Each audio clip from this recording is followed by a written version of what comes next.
Sometimes the greatest love stories begin with the smallest mistake, because destiny has a strange way of ignoring every plan we make.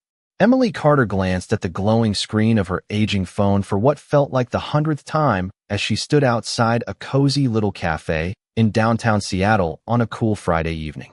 The message from her best friend still sat at the top of the screen. His name is Daniel. Blue jacket. Nice guy. Divorced. Nothing fancy, but he's kind. Give him a chance. Emily let out a nervous breath and smoothed the wrinkles from her simple cream-colored sweater before checking the time. She almost turned around twice on her walk there. Blind dates weren't for women like her anymore. At 28, romance had become a luxury she couldn't afford between preschool tuition, grocery bills, and making sure 5-year-old Lily never noticed how often her mother skipped dinner after serving her a full plate. Tonight wasn't about finding love anyway. It was about proving to herself that life hadn't ended the day Lily's father quietly disappeared with nothing more than a short goodbye and unpaid promises. Across town, Ethan Brooks slipped his phone into the pocket of a navy blue jacket after ending another exhausting call with his board of directors. As CEO of Brooks Capital Group, nearly every minute of his day belonged to shareholders, investors, and impossible expectations. Earlier that afternoon, his assistant had begged him to attend yet another networking dinner filled with polished smiles and rehearsed conversations. Instead, Ethan canceled everything. For once, he wanted a quiet meal where nobody recognized his face from business magazines. He walked into Maple and Ash Cafe alone, choosing a corner table beside the rain-speckled window. Outside, soft droplets tapped against the glass while warm amber lights reflected across wet sidewalks.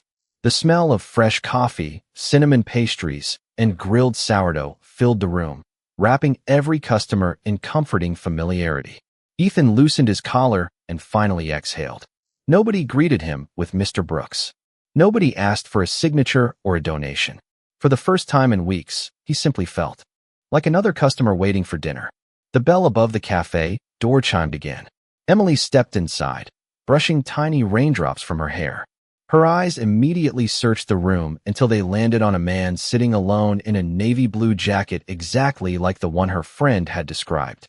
He looked calm, confident, and surprisingly approachable despite the expensive watch partly hidden beneath his sleeve. She smiled nervously, tightened her grip around her purse, and walked straight toward him before her courage disappeared. Ethan looked up just as she stopped beside his table. "Daniel?" she asked with an uncertain smile. Ethan hesitated. He knew his name wasn't Daniel. He also knew no one had ever looked at him with such honest expectation before. There was no recognition in her eyes. No calculation. No excitement over wealth or status. Just a woman hoping the evening wouldn't become another disappointment. Instead of correcting her immediately, he found himself asking quietly, "Emily?" Relief instantly spread across her face. "I was afraid I'd picked the wrong cafe." She laughed softly as she slipped into the empty chair across from him without waiting for an invitation. Ethan almost smiled. Somehow, without planning it, he'd answered correctly. "Looks like we both made it," he replied. Emily relaxed almost instantly. "I'm sorry if I'm a few minutes late. My babysitter called because my daughter couldn't find her favorite stuffed rabbit. Apparently bedtime negotiations start early these days." Ethan blinked.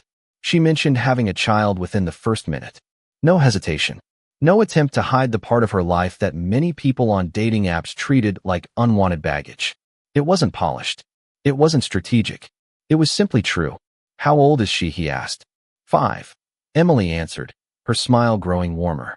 "She believes pancakes fix everything, even thunderstorms." Ethan chuckled quietly. He couldn't remember the last conversation he'd had that wasn't about quarterly earnings or acquisition strategies. Emily opened the menu but barely looked at it before closing it again. "Can I admit something embarrassing?" she asked. "Of course. I checked the prices online before coming because I didn't want to order anything too expensive." She laughed at herself. Single mom budgeting becomes a habit you never really break. Ethan looked at her for a long second without saying anything. Nobody had spoken to him this honestly in years. There was no performance. No attempt to impress him. Just quiet dignity wrapped inside ordinary struggles. Outside, the rain began falling harder against the windows while neither of them noticed the man who had just stepped through the cafe entrance wearing another navy blue jacket, scanning every table until his eyes slowly settled on Emily, sitting comfortably across from a complete stranger. The man standing near the entrance checked the message on his phone one more time before looking around the cafe with growing confusion. Daniel frowned as he spotted a woman sitting across from another man wearing a navy blue jacket. He hesitated for several seconds, convinced he must have arrived at the wrong place. Meanwhile, Emily remained completely unaware of him. She was laughing for the first time in weeks, and even she found it surprising how naturally the conversation flowed. "So," she asked with a curious smile, "what do you do?" Ethan paused. It was the question he usually dreaded because the answer always changed the way people looked at him. Tonight, something inside him resisted giving the familiar response. "Finance," he answered simply. Emily nodded. "That sounds stressful." Ethan smiled faintly. "Sometimes. Only sometimes," she teased. "You must be better at handling pressure than I am." She wrapped both hands around her mug after the waitress placed a fresh cup of coffee on the table. The warmth immediately softened the chill she had carried in from the rain. "I teach preschool 3 mornings a week," she explained. "Then I work evening shifts at a neighborhood bookstore whenever my babysitter is available. It is not glamorous, but it keeps the lights on." Ethan listened without interrupting. She never complained. She never asked for sympathy. She simply described her life the way someone might describe the weather. Difficult, but unavoidable. "Do you ever get tired?" he asked quietly. Emily laughed under her breath. "Every single day." She stirred a packet of sugar into her coffee before continuing. "But Lily wakes up every morning believing I can solve every problem in the world. I cannot disappoint someone who has that much faith in me." Ethan lowered his eyes toward the table for a brief moment. He had negotiated billion-dollar acquisitions without losing composure. Yet one simple sentence from a stranger somehow reached a place no business victory ever had. "Children have a way of reminding adults what matters," he said. Emily tilted her head slightly. "You have children?" "No." His answer came gently, almost thoughtfully. Life became very busy. She studied him for a second before smiling kindly. "Busy has a funny way of becoming lonely if we are not careful." Ethan felt those words settle heavily inside him. Nobody in his executive circle would have dared say something like that to him. Most people filled every silence by talking about money, promotions, investments, or success. Emily filled silence with honesty. Across the room, Daniel finally approached the hostess and quietly described the woman he was supposed to meet. The hostess glanced toward Emily's table before looking back at him with an apologetic expression. Daniel sighed, shook his head politely, and accepted that the evening had clearly gone wrong. Rather than interrupt what appeared to be an unexpectedly pleasant date, he thanked the hostess and quietly walked back outside into the rain. Neither Emily nor Ethan noticed him leave. Their conversation drifted from careers to favorite childhood memories, then to books, music, and places they had always wanted to visit. Emily admitted she had never been farther east than Montana because vacations had always seemed financially impossible. Ethan confessed that despite traveling constantly for work, he rarely remembered the cities he visited because every trip looked exactly the same from conference rooms and hotel suites. "That is actually kind of sad," Emily said softly. Ethan laughed. "You are probably right." She smiled with gentle embarrassment. "Sorry, I have a habit of saying exactly what I think. Please, do not apologize for that." His answer came so quickly that it surprised even him.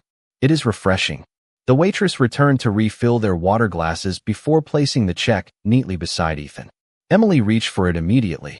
"We agreed to split dinner, remember?" Ethan looked at her with mild surprise. "You remembered that?" "Of course." She smiled. "Just because someone invited me to dinner does not mean I expect him to pay for everything." She opened her worn leather wallet and carefully counted several $20 bills along with a few smaller bills folded neatly together. Ethan noticed how organized everything was, every dollar already assigned a purpose before it left her hands. He gently slid the check back toward himself. "Tonight is my treat." Emily shook her head almost immediately. "No, I appreciate the offer, but I would rather keep our agreement." There was no pride in her voice, only quiet self-respect. Ethan found himself smiling again. In a world where countless people expected something from him before they even knew his name, the woman sitting across from him wanted nothing except fairness. For reasons he could not fully explain, he silently hoped the evening would not end anytime soon. The soft jazz playing through the cafe blended with the steady rhythm of rain outside, making time seem slower than either of them expected. Emily glanced toward the window and smiled as tiny streams of water raced down the glass. "Lily loves rainy days," she said quietly. "She says every raindrop is a little letter from heaven reminding people to slow down." Ethan leaned back slightly, unable to hide his smile. "That is surprisingly wise for a 5-year-old. Emily laughed. She also believes broccoli is part of a secret conspiracy against children, so her wisdom has limits.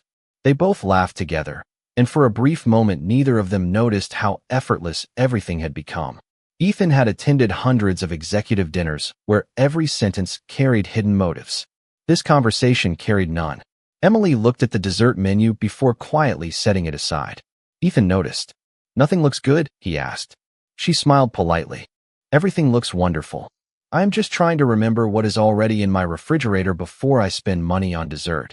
Ethan looked down for a second, realizing once again how differently they viewed the same evening. To him, dessert had always been an afterthought. To Emily, every purchase belonged to a carefully balanced budget. Before he could say anything else, her phone vibrated across the table. The cheerful photo of a little blonde girl filled the screen beside the name Mrs. Harper. Emily answered immediately. "Hello." Her expression softened with concern. "She what?" Ethan watched as Emily listened carefully.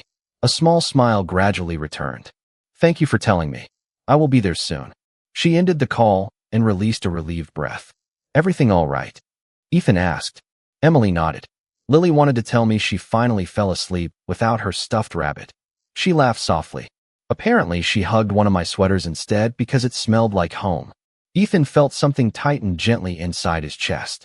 He had spent years building office towers, investment portfolios, and international partnerships.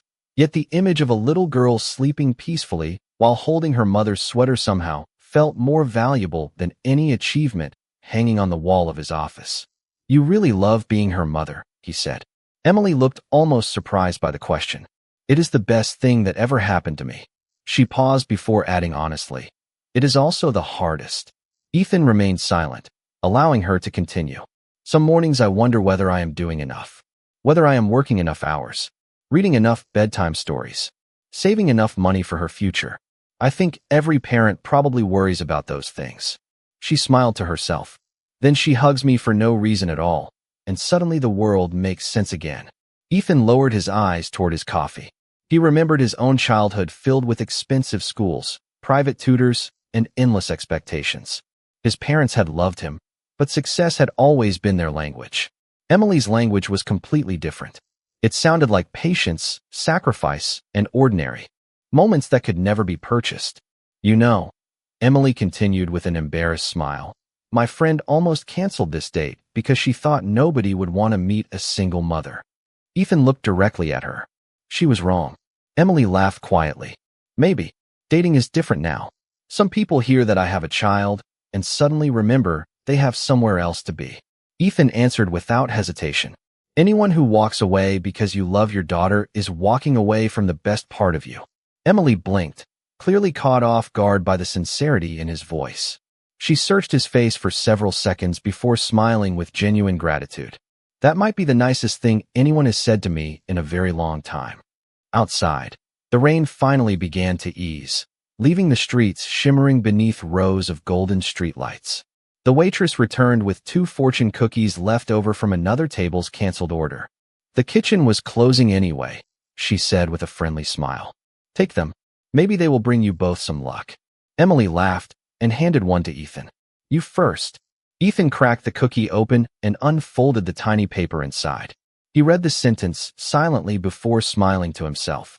Emily tilted her head with curiosity. "Well," Ethan slipped the fortune into his pocket instead of reading it aloud. "Maybe later," he said.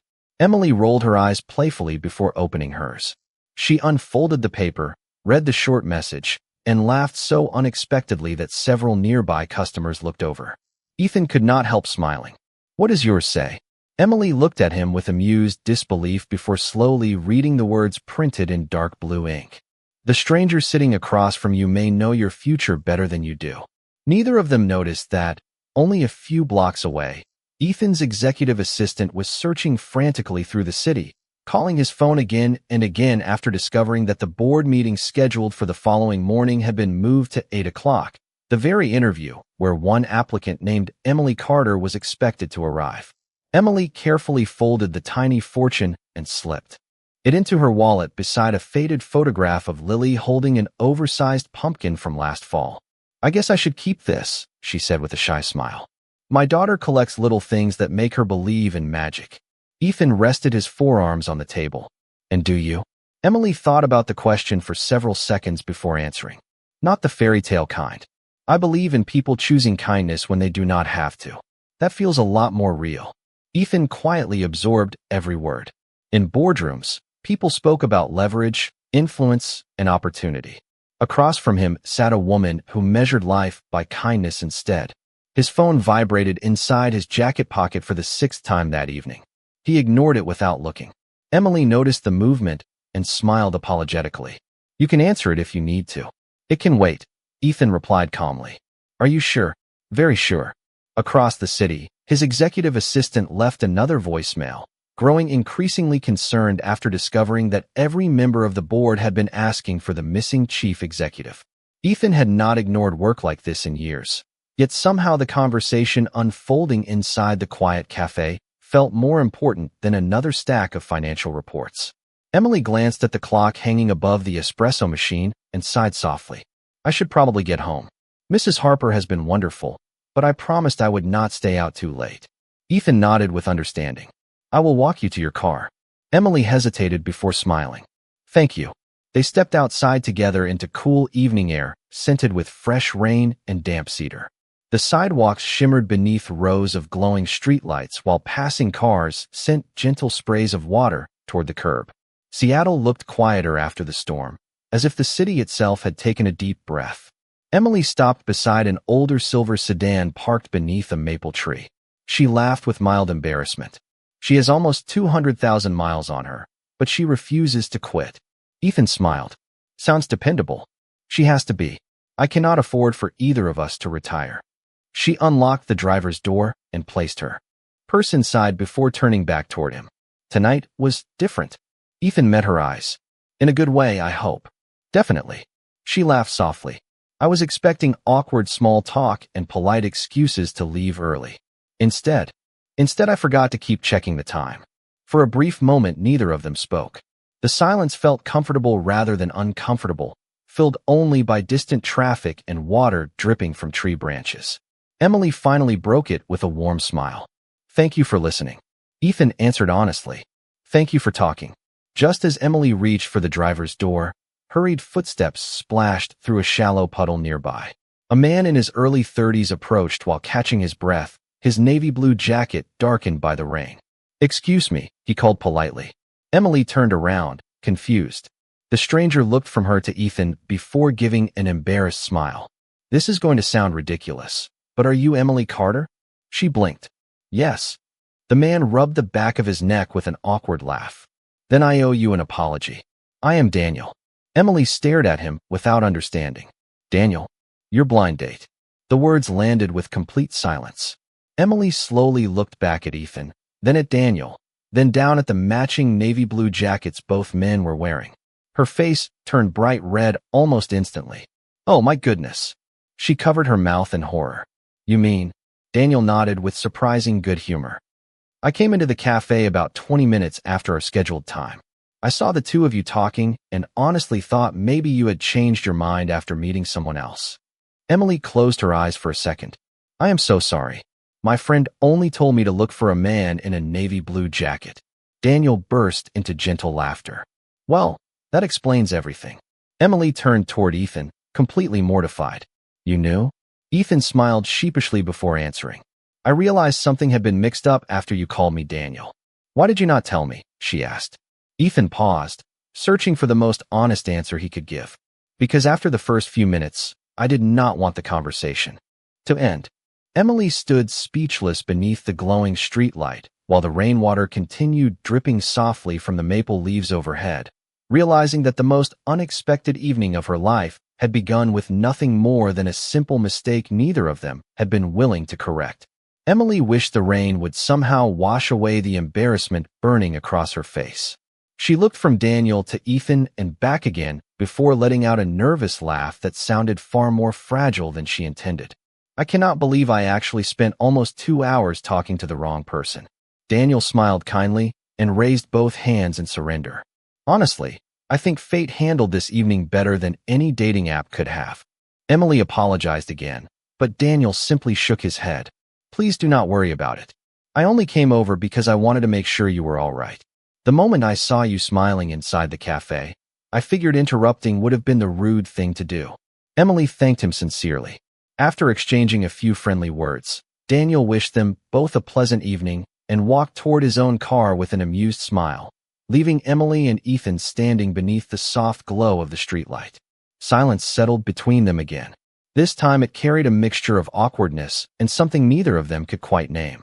Emily tucked a loose strand of blonde hair behind her ear before laughing quietly.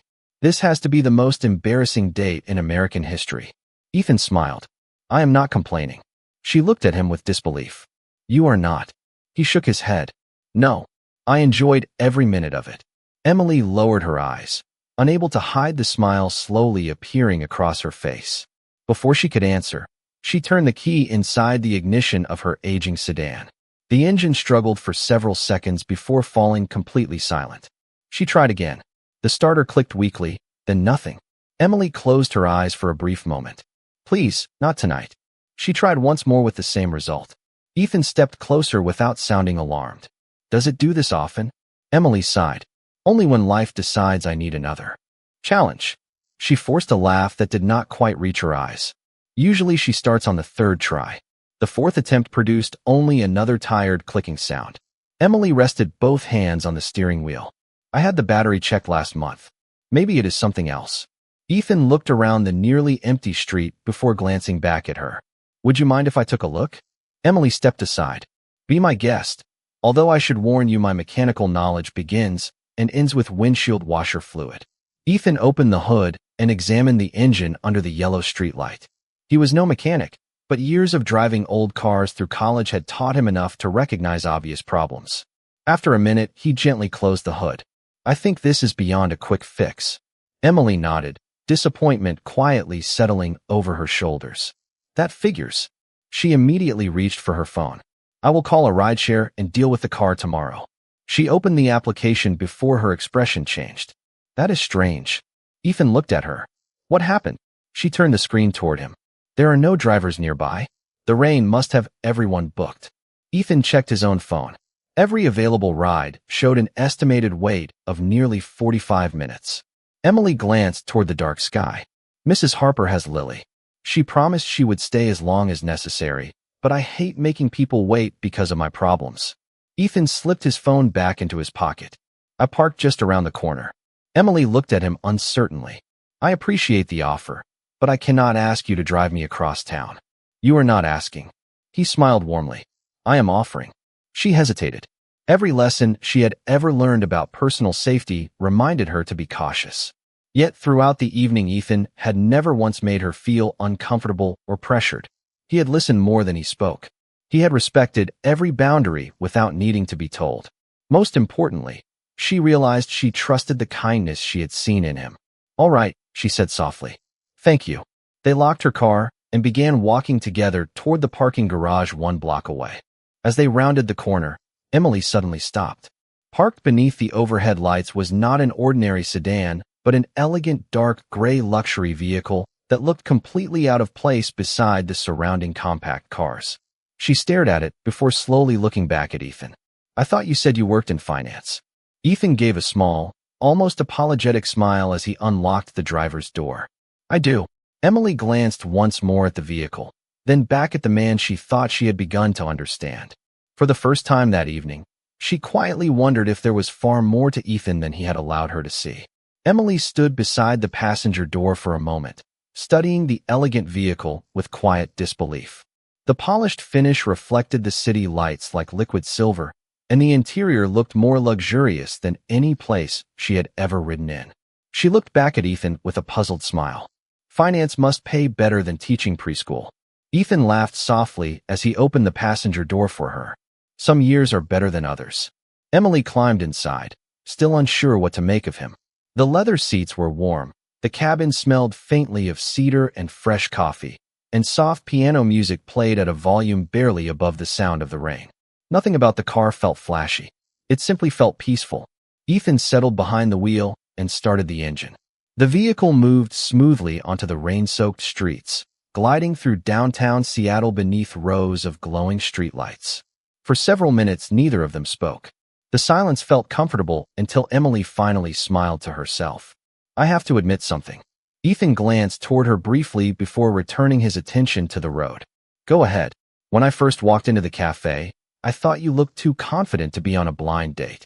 Ethan smiled. And yet you still sat down. I figured confidence was cheaper than therapy. They both laughed. Ethan realized he had not laughed this much in years. Every conversation with Emily seemed to remove another layer of the carefully controlled life he had built around himself. Can I ask you something? Emily said. Of course. Why? Were you eating alone? Ethan thought carefully before answering. Sometimes I need a place where nobody expects anything from me. Emily nodded slowly. I understand that better than you probably think. She looked out the window as passing lights reflected across the glass. People assume single mothers always need something. Advice, money, sympathy. Sometimes I just want someone to ask how my day was without trying to fix my life. Ethan quietly absorbed her words. So, how was your day? Emily turned toward him, surprised by the simplicity of the question. A warm smile slowly spread across her face. It was exhausting until about 7 o'clock. After that, it became unexpectedly memorable. Ethan smiled, but said nothing. 15 minutes later, they pulled onto a quiet residential street lined with maple trees and modest homes. Emily pointed toward a small white house with blue shutters. That one. Ethan parked along the curb. Before either of them could step out, the front door opened, and a cheerful little girl with shoulder-length blonde hair rushed onto the covered porch wearing pink pajamas and fuzzy rabbit slippers. Mommy! Lily shouted with pure excitement. Emily's face lit up instantly. Stay on the porch, sweetheart, she called gently. The ground is still wet. Mrs. Harper, a kind woman in her late 60s, stepped outside behind Lily holding an umbrella. Emily quickly climbed out of the car and hurried toward them. Ethan remained beside the vehicle, watching quietly as Lily wrapped both arms around her mother's waist. Emily knelt to hug her tightly, brushing damp hair away from her daughter's forehead before kissing the top of her head. The little girl looked up with bright blue eyes and whispered something that made Emily laugh again. Mrs. Harper noticed Ethan waiting respectfully near the curb and smiled knowingly. Emily turned and waved him over. Mrs. Harper, this is Ethan. He was kind enough to bring me home after my car would not start. Mrs. Harper extended her hand warmly. Any friend willing to drive across town on a rainy night is welcome in my neighborhood. Ethan shook her hand politely. Before he could answer, Lily peeked shyly from behind her mother's leg. Hi, she said in a tiny voice. Ethan lowered himself slightly, so they were closer to eye level. Hello, Lily. Your mom says you believe pancakes can fix almost anything. Lily gasped dramatically. They can. Ethan smiled. Then I think I need more pancakes in my life. Lily giggled. Emily watched the brief exchange with quiet surprise. Most strangers awkwardly greeted her daughter before quickly shifting their attention back to the adults. Ethan never once made Lily feel like an interruption. Instead, he spoke to her as though she mattered. After a few more minutes, Emily walked Ethan back toward his car. Thank you, she said sincerely. For dinner, for the ride, and for making this very strange evening feel unexpectedly wonderful. Ethan met her eyes beneath the glow of the porch light. I feel exactly the same. Emily smiled before stepping backward toward the house. Good night, Ethan. Good night, Emily. As he drove away, neither of them realized that less than 12 hours later they would see each other again under completely different circumstances, inside the towering headquarters of Brooks Capital Group, where one life-changing truth could no longer remain hidden. The next morning began long before sunrise for Emily. The familiar alarm sounded at 5:30, and within minutes she was packing Lily's lunch, braiding her daughter's hair, and reviewing interview notes while oatmeal simmered quietly on the stove. Despite sleeping only a few hours, she caught herself smiling whenever she remembered the unexpected evening before. She had no idea whether she would ever see Ethan again, but somehow the memory made the ordinary morning feel a little lighter. After dropping Lily off at school and thanking Mrs. Harper once again for helping the night before, Emily drove a borrowed compact sedan from her neighbor across downtown Seattle toward the address printed on her interview invitation. Brooks Capital Group occupied one of the tallest glass towers in the city. Emily slowed her steps as she stared upward.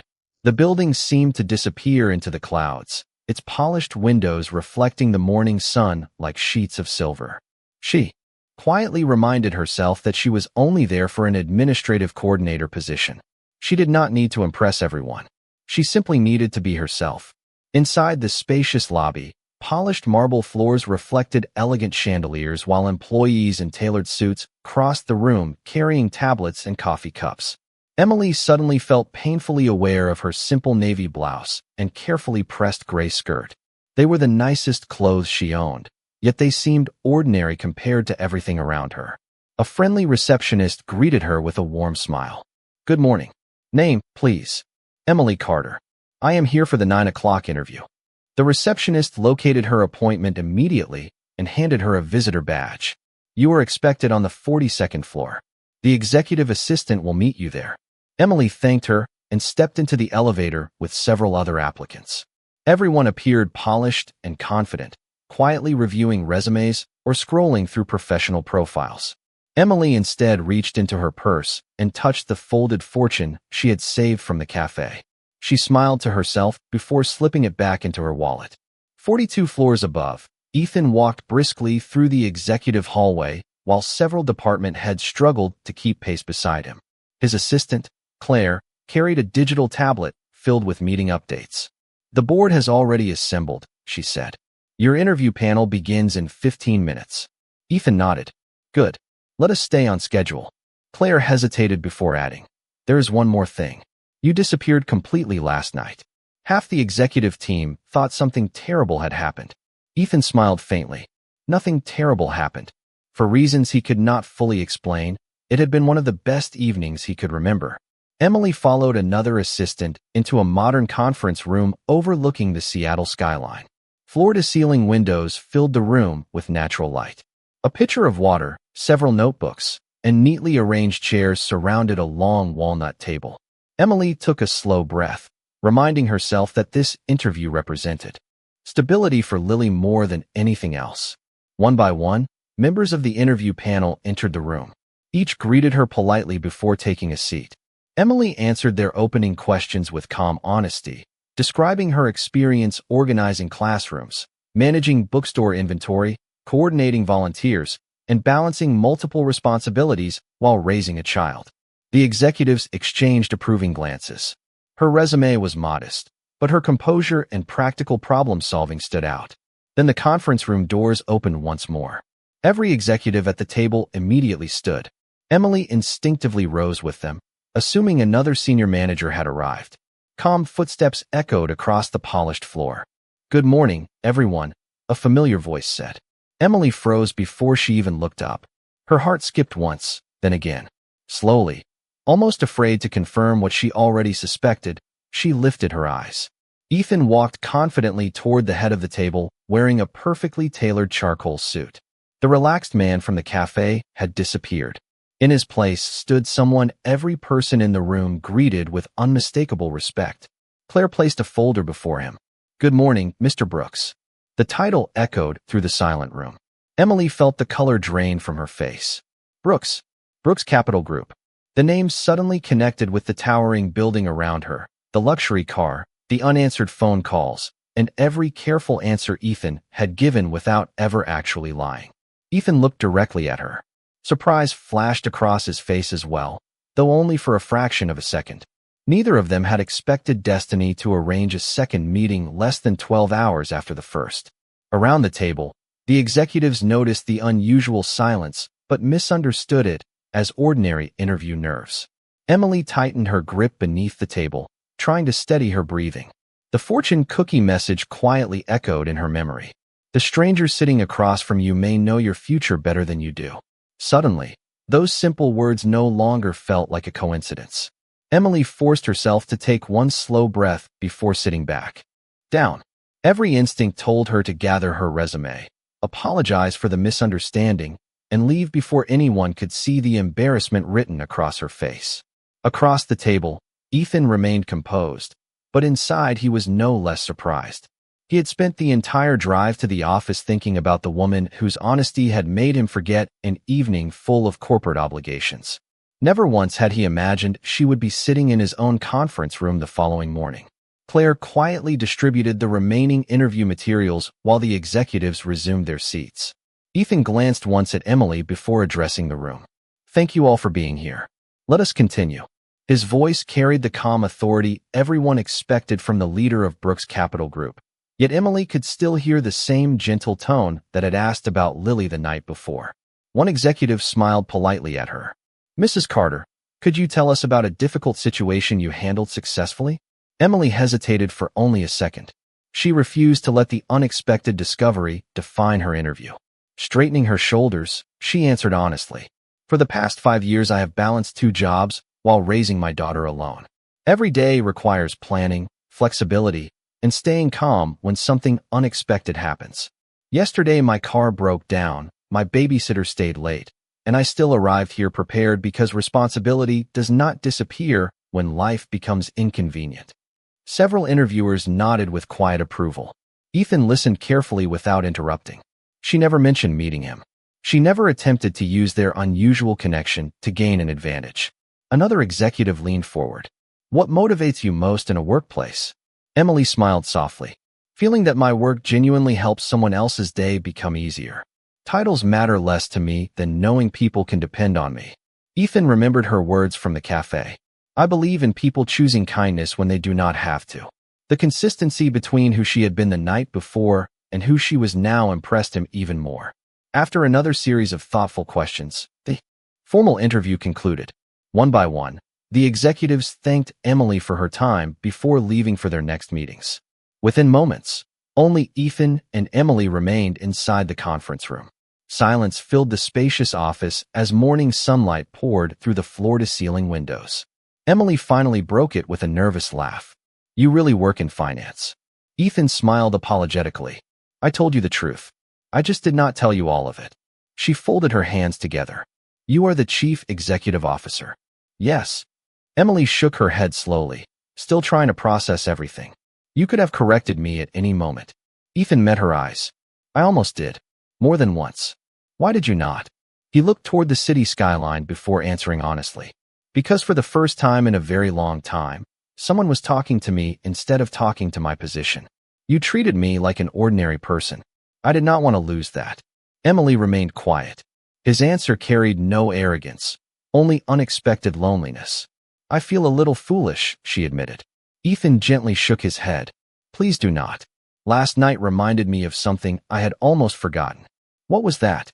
"That the most meaningful conversations usually happen when nobody is trying to impress anyone."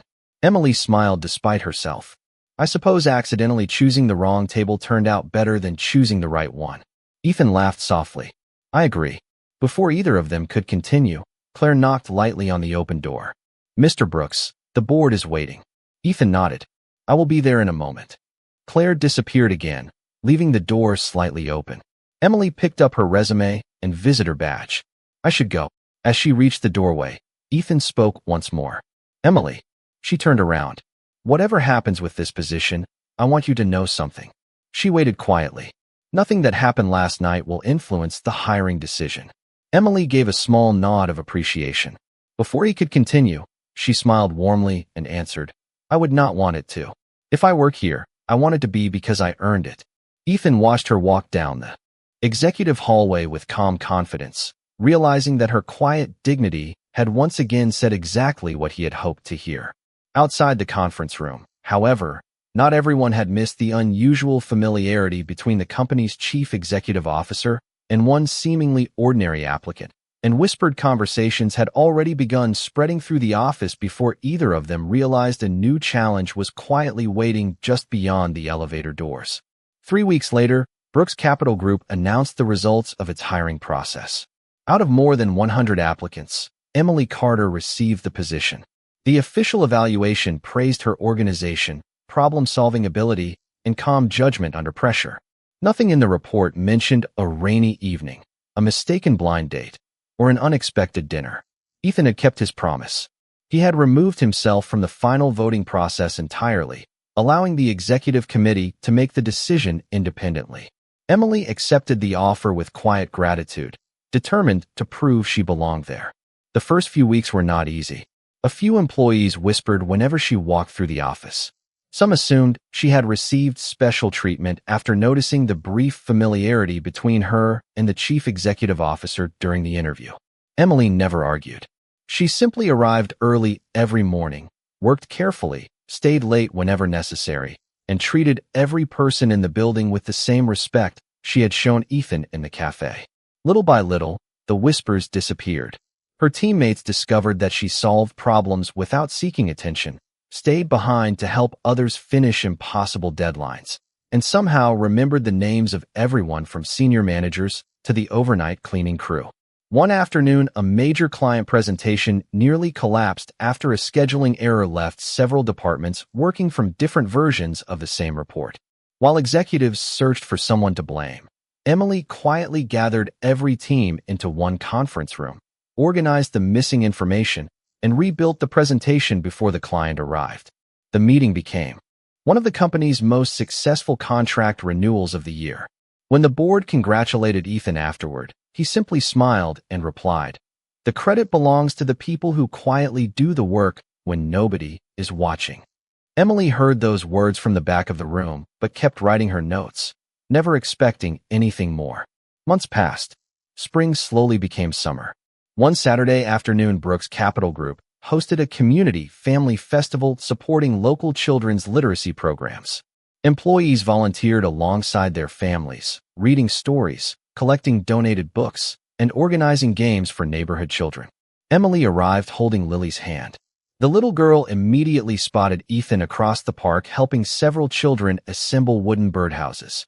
"Pancake friend," Lily shouted happily before running toward him. Ethan laughed as Lily wrapped her small arms around his waist.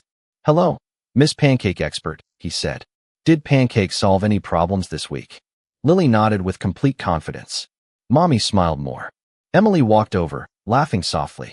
Apparently, that is now considered scientific evidence. They spent the afternoon together without board meetings, interview rooms, or awkward misunderstandings. They painted birdhouses, handed out books, and listened as Lily proudly explained every drawing she had ever made. Mrs. Harper, who had also volunteered, quietly watched from nearby before smiling to herself. Sometimes happiness announced itself without saying a single word. As the evening sun settled low over the park, Ethan and Emily found themselves standing beneath a maple tree while Lily chased bubbles across the grass with other children. "Can I ask you something?" Ethan said gently. Emily smiled. "You already are."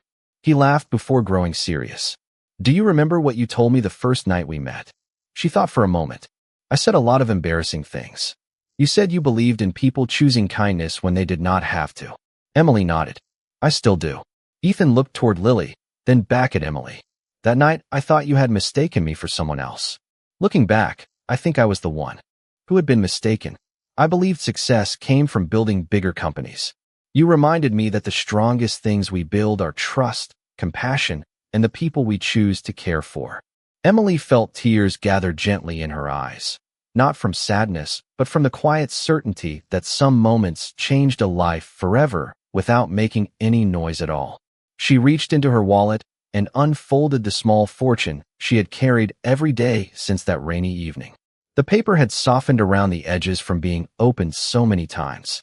She smiled as she read it once more. "The stranger sitting across from you may know your future better than you do." Ethan looked at the tiny slip of paper and laughed softly. "Perhaps fortune cookies are wiser than we give them credit for." Emily folded it carefully and slipped it back into her wallet. Around them, children laughed beneath the golden light of sunset, while Lily ran toward them, holding 3 small paper hearts she had made at the craft table. She handed one to her mother, one to Ethan, and kept the last one for herself. Ethan looked at the simple paper heart in his hand before meeting Emily's eyes. Neither of them spoke because some truths never needed perfect words. Their story had never begun with wealth, status, or carefully planned introductions. It had begun with an ordinary mistake, two matching blue jackets, and a conversation honest enough to remind them both that sometimes the life you are searching for is quietly waiting at the wrong table.